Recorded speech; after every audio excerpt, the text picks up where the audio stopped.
नमस्कारम। आज का हमारा अभ्यास आपको शारीरिक और मानसिक दोनों ही तलों पर विशेष लाभ पहुंचाने वाला है। ये आपके विचारों पर नियंत्रण करने में सहायक होगा, नकारात्मक विचारों को हटाने में सहायक होगा, चिंता तनाव से मुक्त करने में उपयोगी होगा और जो इसके शारीरिक लाभ हैं वो भी विस्तृत हैं, विशेष हैं। सबसे पहले हम बात करते हैं कि इस अभ्यास से आप मानसिक लाभ किस प्रकार से प्राप्त कर सकते हैं। आप समझें कि कभी आपके मन में बहुत ज़्यादा नकारात्मकता अगर आ जाती है, बहुत ज़्यादा परेशानी में आप हैं, चिंताग्रस्त आप हैं और आपको कुछ समझ नहीं आ रहा, तभी आपका कोई घनिष्ठ मित्र आपके पास आ जाता है। उसे देखकर आपके मन में कुछ अच्छी अनुभूति होती है। वो आपके पास आते हैं, बैठते हैं, आपसे बात करते हैं और उनके साथ कुछ समय व्यतीत करने के बाद आपको बड़ा अच्छा लगता है और जो नकारात्मकता, जो परेशानी आपके जीवन में चल रही थी उससे आपका ध्यान हट जाता है। अब आपका वो मित्र कुछ समय आपके पास रहने के बाद वहां से चला जाता है। अब पुनः जो नकारात्मकता थी पहले वो वापस आ सकती है, लेकिन अब वो आपको उतना प्रभावित नहीं करेगी जितना प्रभावित वो आपको कुछ समय पहले कर रही थी। उसका कारण ये है कि जो एक क्रम बना हुआ था नकारात्मक विचारों का, लगातार एक के बाद दूसरा, तीसरा, चौथा विचार चल रहा था, कहीं ना कहीं उस क्रम में एक अवरोध पड़ गया, वो क्रम टूट गया और अब अगर वो क्रम फिर से बनता है तो उतना परिपक्व नहीं होगा, उतना सघन नहीं होगा, इसकी बड़ी संभावना है। तो आज का जो हमारा ये अभ्यास है ये भी आपके जीवन में इसी प्रकार कार्य करने वाला है। इस अभ्यास को जब आप करेंगे तो सहज आपको अपने विचारों पर एक अंकुश प्रतीत होगा। जब आप इस अभ्यास में लगे रहेंगे, निरंतर करते रहेंगे, कुछ समय के बाद जैसे स्थिति आपकी अच्छी हो जाएगी, परिपक्व हो जाएगी, तो विचारों का नियंत्रण लंबे समय तक होने लगेगा और अभ्यास के बाद भी काफी समय तक विचार शांत रहेंगे। एक प्रभाव उसका आपके मन पर, आपके शरीर पर बना रहेगा। इसीलिए इस अभ्यास को संकेत किया गया है कि ध्यान से पहले किया जाता है तो ध्यान में प्रगति की जो गति है वो कई गुना बढ़ जाती है, विशेष लाभ होते हैं। इस अभ्यास का नाम है महामुद्रा। महा का अर्थ होता है उच्च स्तर की, मुद्रा का अर्थ होता है मन की स्थिति या फिर एक शारीरिक स्थिति भी विशेष, लेकिन यहां पर जो संकेत है वो है कि विशेष एक मन की अवस्था बन जाना, यही महामुद्रा का उद्देश्य आप समझ सकते हैं। तो इस मुद्रा के अभ्यास से मानसिक लाभ तो प्राप्त होते ही हैं, साथ ही साथ अगर किसी को पाचन से संबंधित समस्या है, किसी को लंग्स की समस्या है जैसे टीबी किसी को अगर है, या फिर अजीर्ण की समस्या है, खाना पचता नहीं है, थायराइड की समस्या है, उसको विशेष लाभ मिलेंगे। इस प्रकार के इससे अनेक लाभ मिलते हैं और कफ दोष का इससे संतुलन बनता है, कफ दोष शांत होता है। तो शारीरिक तल पर भी, पाचन पर और विशेष रूप से आपके रेस्पिरेटरी सिस्टम पर इसके लाभ होते हैं। जब हमारा रेस्पिरेशन अच्छा होता है और हमारा डाइजेशन अच्छा होता है तो हमारे शरीर के अनेक संस्थान फिर उससे अच्छे होने शुरू हो जाते हैं। तो शरीर पर भी इसका एक अच्छा प्रभाव आप समझ सकते हैं। इस अभ्यास को समझने और करने से पहले आपको दो अभ्यासों को समझ लेना जरूरी है। पहला है मूलबंध का अभ्यास और दूसरा है शांभवी मुद्रा का अभ्यास। क्योंकि महामुद्रा में आपको मूलबंध भी समझना है, शांभवी मुद्रा भी समझना है, जालंधर बंध भी समझना है, तब आप इससे विशेष लाभ ले सकेंगे। तो अधिक समय व्यय ना करते हुए हम इसकी विधि की तरफ बढ़ते हैं कि किस प्रकार से आपको ये अभ्यास करना है। ये उच्च अभ्यास है तो बड़ी ही सजगता से आपको समझना है, किसी एक बिंदु को भी छोड़ना नहीं है, अन्यथा पूर्ण लाभ प्राप्त नहीं हो सकेंगे। करना किस प्रकार है, आपको अपने पैरों को सामने की ओर इस प्रकार से फैला लेना है। अपने बाएं पैर को आपको मोड़ना है, दाएं पैर को सीधा रखना है, यह भी ध्यान रखना है। बाएं पैर से ही अभ्यास करें। तो अपने बाएं पैर को आपने इस प्रकार से मोड़ लिया और बायां पैर मोड़ने के बाद आपको इसे इतना पीछे लेकर के आना है कि आपके मल द्वार से ऊपर और जनन इंद्री के नीचे, अर्थात जहां आपका मूलाधार चक्र होता है, जहां आपकी वज्र नाड़ी होती है, वहां पर इस एड़ी को पीछे लाते हुए सटा लेना है। और मात्र सटाना नहीं है, हल्का सा दबाव आपके मूलाधार चक्र पर आपकी एड़ी का रहना चाहिए। यह भी आपको विशेष रूप से समझ लेना है। आपके जो पैर का तलवा है वो आपके दाहिनी पैर की जंघा से इस प्रकार से स्पर्श रहेगा और अपने दाएं पैर को बिल्कुल सीधा रखना है, इसको बगल में या फिर गलत तरीके से नहीं रखना है। तो सीधा बिल्कुल इसको रखा और बाएं पैर को पीछे आपने अच्छे से सटा लिया। उसके बाद आपको अपने हाथों को सांस को भरते हुए ऊपर उठाना है और सांस को छोड़ते हुए आपको अपने हाथों को आगे लेके जाना है और अपने दोनों हाथों से अपने अंगूठे को पकड़ना है।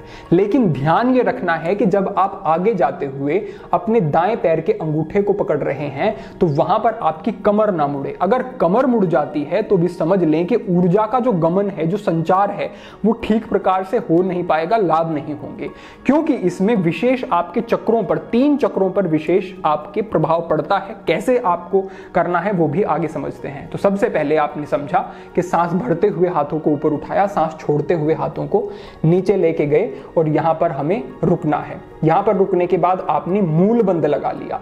मूल बंद का अर्थ है आपके जननेंद्रिय और गुदा के मध्य का जो स्थान है बीच का, वहां पर आपको संकुचन करना है। स्थान क्या है वो आपको इस बात से अंदाजा हो जाएगा कि जहां आप अपने पैर की एड़ी को ले जा करके स्पर्श करा रहे हैं, वो स्थान ही आप मूलाधार का स्थान समझें, जो आपने पीछे ले जा करके जहां आपकी एड़ी स्पर्श हो रही है।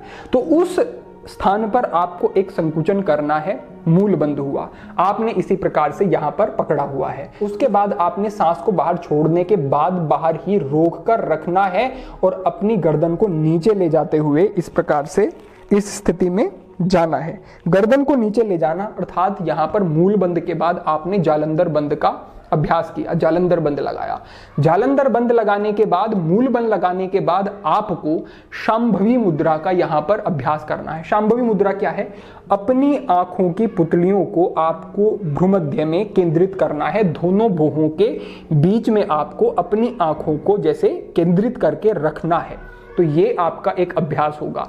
इसको प्रारंभिक समय में आंखें बंद करके और कुछ समय के बाद आंखें खोल के किया जा सकता है। तो आपको समझ लेना है, जो हमने आपको लिंक साझा किया है डिस्क्रिप्शन में, वहां से शांभवी अच्छे से समझ लें।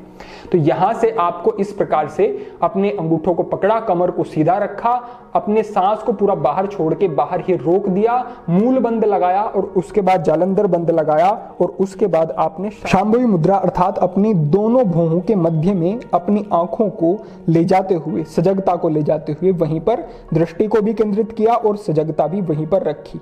और इस स्थिति में आपको यहां पे कुछ समय तक रुकना है।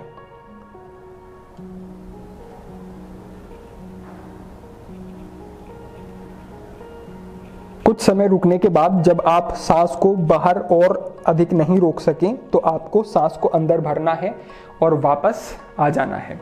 यहाँ पर अपने हाथों को आप पीछे ला सकते हैं और इस प्रकार से रख के 3, 4, 5 गहरे लंबे सांस ले सकते हैं।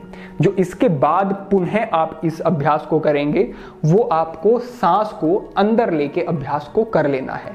यानी कि एक बार आपने सांस को बाहर छोड़ के कर लिया, उसके बाद आपने सांस को अंदर लेके अंदर सांस को रोक के अभ्यास कर लिया। सांस को बाहर छोड़ के भी बाहर रोकना है, सांस को अंदर लेके भी अंदर रोकना है। तो एक बार बाहर छोड़ के किया और उसके बाद आपको इसी प्रकार से अपने अंगूठे को पकड़ के कमर को जितना हो सके सीधा रखें, सांस को पूरा अंदर भरा और इसी प्रकार से अभ्यास किया।